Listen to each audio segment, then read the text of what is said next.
BBA, BCA, BCom computer కోర్సులో 100% placement లభించే ఏకైక డిగ్రీ కాలేజ్ కూకట్పల్లిలోని i3 డిగ్రీ కాలేజ్ 8367215215. నమస్కారం. ముందుగా సుమన్ టీవీ ప్రేక్షకులందరికీ శ్రీరామనవమి శుభాకాంక్షలు. నమస్తే అమ్మా. అమ్మ మీ అందరికీ కూడా శ్రీరామనవమి శుభాకాంక్షలు. మీకు కూడా. ఈసారి అయోధ్యలో బాలరామయ్య వచ్చినందుకు ఇంకా చాలా అట్టహాసంగా ఎంతో సంబరంగా అందరూ కూడా ఆల్ ఓవర్ ఇండియా ఈసారి నవమి పండుగను చేసుకుంటారనిపిస్తుందమ్మా.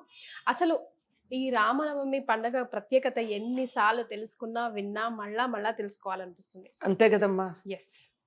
సో మీరు చెప్పండి, ఈ నవమి ప్రత్యేకత ఏంటి? శ్రీరామచంద్రుడు విళంబినామ సంవత్సరం చైత్ర శుద్ధ నవమి మధ్యాహ్న సమయంలో అభిజిత్ లగ్నంలో పునర్వసు నక్షత్రయుక్త కర్కాటక లగ్నంలో 5 గ్రహాలు ఉచ్చ స్థితిలో ఉండగా ఆవిర్భవించటం జరిగింది అవతారమూర్తిగా. ఆ రాముడు ఉద్భవించినటువంటి నవమి గనక దీనిని శ్రీరామనవమి అన్న పేరుతో మనం చాలా చక్కగా వేడుకగా చేసుకుంటూ ఉంటాం. అంటే రాముడు పుట్టినరోజు. అవునమ్మా. మరి ఎందుకు కళ్యాణం చేస్తాం? కళ్యాణం చేయడానికి కొన్ని సందర్భాలు ఉన్నాయని ఆగమ శాస్త్రాలు చెప్తున్నాయి.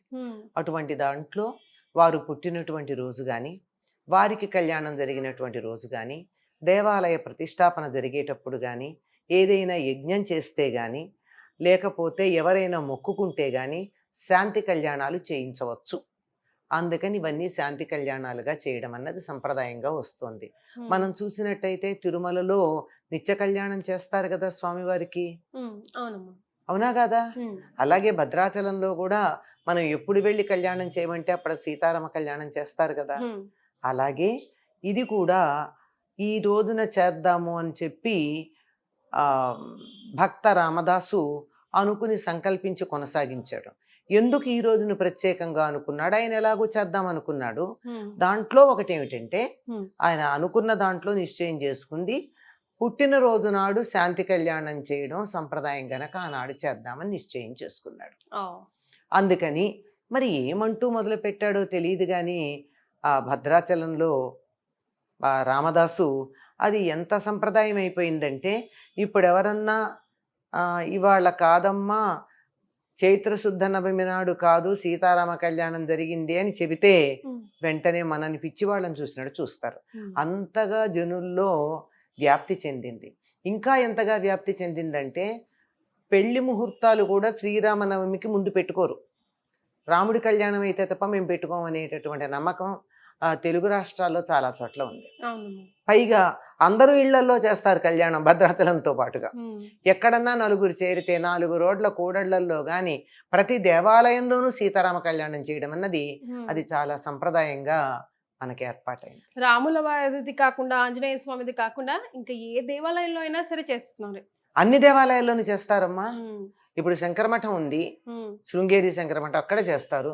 లలితాదేవి ఆలయాల్లో చేస్తారు, అమ్మవారి ఆలయాల్లో చేస్తారు, ఎక్కడైనా సరే చేస్తారు. తెలుగు వాళ్ళకి రాముడు ఎవరో దేవుడు కాదమ్మా, మనవాడు అంతే. మన ఆత్మీయుడు, మనకు కావలసిన వాడు, మన ఇష్టమైన వాడు, మన ఇంట్లో వాడు, మన బంధువు, ఆత్మబంధువు. అందుకని అందరిళ్లలో చూసుకుంటాం. అమ్మ, ఈ నవమి నాడు రాముడికి సంబంధించిన కొన్ని విషయాలు మనం ఒక్కసారి గుర్తు చేసుకోవాల్సి వస్తే ఎలాంటి విషయాలు గుర్తు చేస్తారు? అసలు రాముడు ఎందుకు పుట్టాడు చెప్పండి అంటారు. కారణ జన్ముడు అంటారు. ఎందుకు? ఏదో కారణం లేదే పుట్టాడు కదా, ఇంక కారణం ఏమిటి అంటే నాకు తెలిసినంత మటుకైతే రావణ సంహారం కోసం. రావణ సంహారం 38 ఏళ్ళు 39 ఏళ్ల వయసులో చేశాడు. మళ్ళీ 11,000 సంవత్సరాలు రాజ్య పరిపాలన ఎందుకు చేశాడు? పని అయిపోయాక వెళ్ళిపోవాలి కదా. వెళ్ళలేదు. ఎందుకు వెళ్ళలేదు అంటే ఆయన లైఫ్ ఎన్నో విషయాలు మనకి నేర్పించింది కదమ్మా. ఒక్కొక్క ఘట్టం ఒక్కొక్క విషయం నేర్పించింది. అందుకోసం. ఎందుకు అంటే అప్పటి వరకు మానవులకి దేవ, యక్ష, రాక్షస ఇత్యాది గణాలు ఉన్నాయి కదా, వాళ్ళల్లో మానవులకి పెద్దగా తగినంత స్థానం లేదు. నరులని వానరులని ఒకే రాట కట్టేశారు.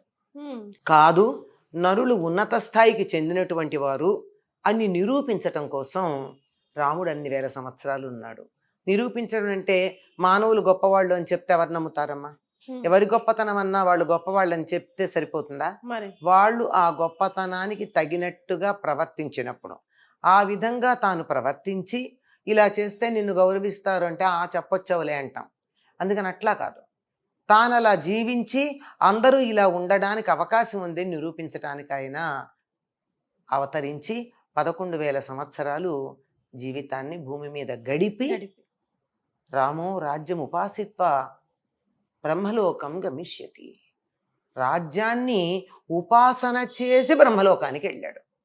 రాజ్యాన్ని పాలన చేయలేదు, రాజ్యాధికారాన్ని సొంతానికి వినియోగించుకోలేదు, రాజ్యాన్ని ఒక దేవతగా ఆయన ఉపాసన చేశాట.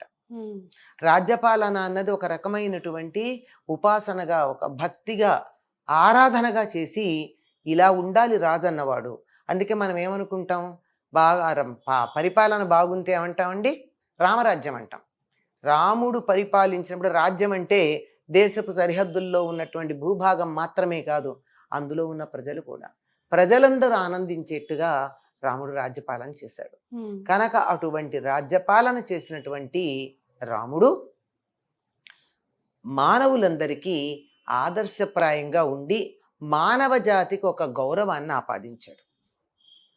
గౌరవం కావాలి అంటే అడిగితే రాదు కదా, తగినటువంటి ప్రవర్తన ఉండాలి.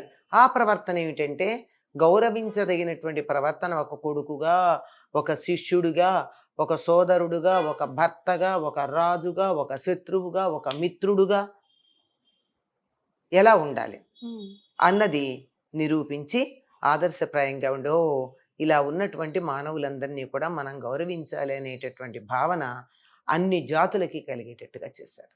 అందుకమ్మ రాముడిని గురించి మనం తలుచుకోవాలి. అందుకే ఎవరైనా రాముడు దేవుడంటే ఒప్పుకోలేదైనా, ఆ దేవుడు గనక చేశాడు అంటాం.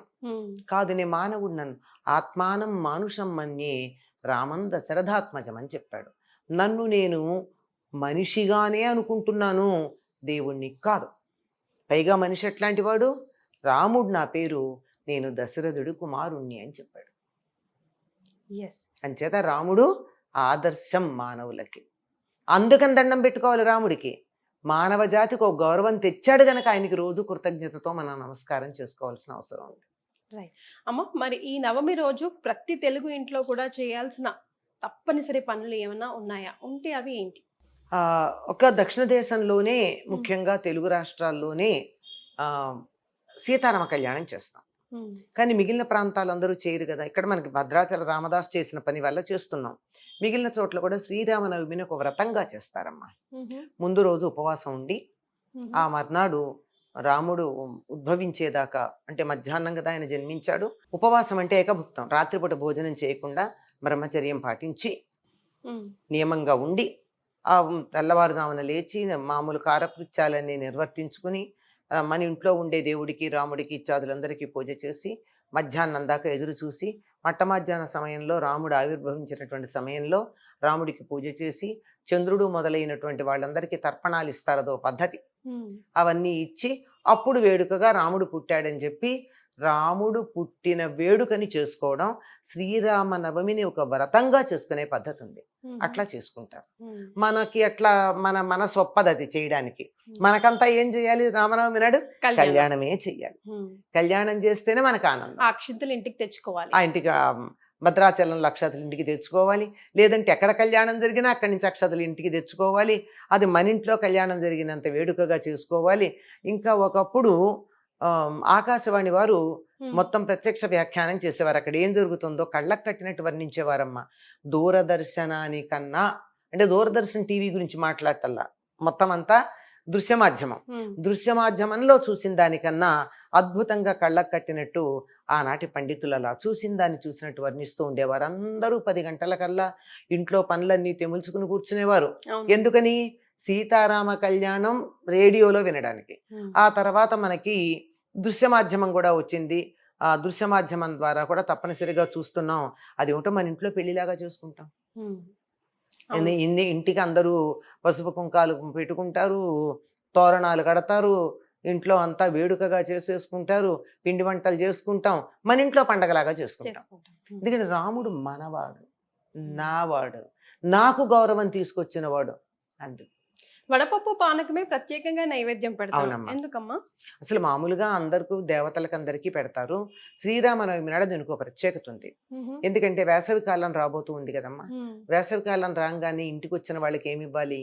మంచినీళ్ళు ఇవ్వటం కన్నా పూర్వం తేనె నీళ్ళు ఇచ్చేవారు. మ్మ్. ఇప్పుడు మనం కూల్ డ్రింక్స్ ఇస్తున్నాం మ్మ్. కదా. Yes. ఏదో ఒకటి కొంత తీయదనం Sweet. నోట్లో పడితే శరీరంలోంచి వెళ్ళిపోయినటువంటి సాల్ట్స్ అవన్నీ ఏమైతే షుగరు సాల్ట్స్ అవన్నీ మళ్ళీ రిప్లినిష్ అవుతాయి. మ్మ్. అందుకని అప్పట్లో ఏం చేసేవారంటే బెల్లం నీళ్ళు ఇచ్చేవారు. మ్మ్. ఈ బెల్లానికి కొంచెం పైత్యం చేసే గుణం ఉంది. అందుకని ఆ పైత్యం పోవడానికి గాను కొంచెం అందులో మిరియాల పొడి, యాలకుల పొడి, శొంఠి పొడి వేసి ఇస్తారు. మ్మ్. అది వెంటనే శరీరంలో ఉన్న కోల్పోయిన శక్తిని నింపుతుంది. అది ప్రధానమైంది. అంతే కదమ్మా, పెళ్లిలో తప్పనిసరిగా పానకం ఇచ్చే పద్ధతి ఉంది కదా. పానకం బిందెలు అనేవి ఒక వేడుక చేస్తాం కదా, మనం మ్మ్. చేస్తాం కదా. ఇప్పుడు కూడా కూల్ డ్రింక్స్ ఏదో ఒకటి బిందెతో పానకం ఇంత తెచ్చి అవును. తర్వాత కూల్ డ్రింక్ ఇచ్చినా ముందు బిందెతో పానకం తెస్తాం కదా. మ్మ్. ఏమిటంటే అది తేనె నీళ్లు ఇస్తే శరీరంలో దూర ప్రయాణం చేసి వస్తారమ్మా పెళ్లివారు, మగ పెళ్లివారు, ఆడపెళ్లివారు ఇంట్లో పెళ్లి కదా. మ్మ్. దూర ప్రయాణం చేసి వచ్చాక వాళ్ళు అలసిపోయి ఉంటారని చెప్పి వాళ్ళకి కోల్పోయిన శక్తిని మళ్ళీ తిరిగి ఇవ్వడానికి తేనె నీళ్లు ఇస్తారు. Yes. అది ఇప్పుడు మనం తేనె ఇచ్చే శక్తి లేదు కనుక బెల్లం నీళ్ళు ఇస్తున్నాం. పంచదార నీళ్ళు అయితే పనికిరావమ్మా. ఎప్పుడైనా సరే మనిషికి అలసట వచ్చిందంటే కాసిన బెల్లం నీళ్ళు ఇవ్వండి. దాని బదులు ఏం చేస్తున్నారు? ఉప్పు పంచదార కలిపి ఇవ్వమంటున్నారు. మ్మ్. ఉప్పు పంచదార కలిపి అదే కదా ORS లో ఉండేది. మ్మ్. అవునమ్మా. దాని బదులు బెల్లం నీళ్ళు ఇస్తే సరే. బెల్లంలో ఉప్పు ఉండనే ఉంటుంది, కావాల్సినటువంటి ఉప్పు ఉంటుంది, కాల్షియం ఉంటుంది, ఐరన్ ఉంటుంది. ఇవన్నీ మన శరీరానికి కావాల్సిన శక్తిని ఇస్తాయి. అందువల్ల పానకం ఇస్తారు. అది ఎక్కువ తాగితే పైత్యం చేస్తుంది కనుక అందులోనే శొంఠి పొడి కానీ యాలకుల పొడి, మిరియాల పొడి వేస్తారు. ఇది ఇక వడపప్పు అంటారా? మ్మ్. వడపప్పు వెంటనే శక్తిని ఇచ్చేటటువంటిది. నీళ్లలో నానబెట్టిన పెసరపప్పు కదా వడపప్పు అంటే. మ్మ్. అందులో వడ తగలకుండా ఉంటుంది. వడపప్పు ఏమిటి? వడ మ్మ్. తగలకుండా చల్లదనాన్ని ఇచ్చేది. ఆ. వేసవి కాలం కదా, వెంటనే అందులో ఉన్నటువంటి ప్రోటీన్ ఏదైతే ఉందో శరీరానికి బలం ఇస్తుంది, చల్లదనం కలుగుతుంది, వెంటనే శక్తి వస్తుంది. అందువల్ల ఈ రెండు, దీంతో పాటు ఇంకొకటి ప్రధానంగా ఏ దేవతకైనా నివేదన చేసేటప్పుడు చలిమిడి పెడతారు. మ్మ్. గుర్తుంది కదా, మ్మ్. చలిమిడి. గుడపిష్ట, గుడతీర్థ, ముద్గసకల నివేదనం తప్పనిసరిగా చేస్తాం. గుడపిష్టం అంటే చలిమిడి, గుడతీర్థం అంటే పానకం, పానకం. ముద్గసకలం అంటే పెసరపప్పు. ఈ మూడు పెడతారు. చాలా సంతోషం అమ్మా. మరొకసారి మీకు శ్రీరామనవమి శుభాకాంక్షలు. అందరికీ కూడా శ్రీరామనవమి శుభాకాంక్షలు. అందరినీ ఆ శ్రీరామచంద్రుడు చల్లగా హాయిగా కాపాడుతూ మన దేశం కూడా రామరాజ్యం లాగా ఉండేట్టు ఆశీర్వదించమని ప్రార్థిద్దాం. ధన్యవాదాలమ్మా.